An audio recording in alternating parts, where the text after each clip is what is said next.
I did receive a note that said I was nominated, which was incredibly humbling. And then I had to think about it, because I had, I have a lab, I was tenured chaired professor, I, I didn't have a bad gig, if you will. I was doing well. And so, in some ways, that's sort of the best time to think about a career change when you're doing well, as opposed to when you're not doing well, because when you're not doing well, your mindset is just clouded by that. And you might make decisions that are rash because you're like, I need to get out of this current position.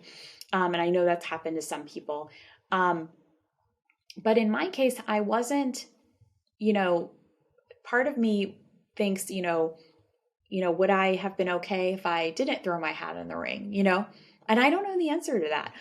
But I did it because I was excited by the opportunity, not because I didn't like what I was doing. And so that I think is very important because, you know, first of all, if you find yourself in a position where you don't like what you're doing, you've got to change that. And there are many ways to think about changing that.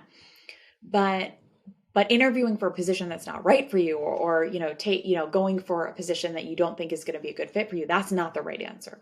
And so for me, I was in the moment. I had a moment where I could think, do I want to put my hat in the ring?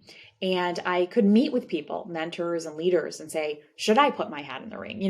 And get those opinions. And I was fortunate in the sense that I've had a lot of experience with research and with publishing and with mentoring, that I sort of felt that I was coming to a natural, chapter end, if you will.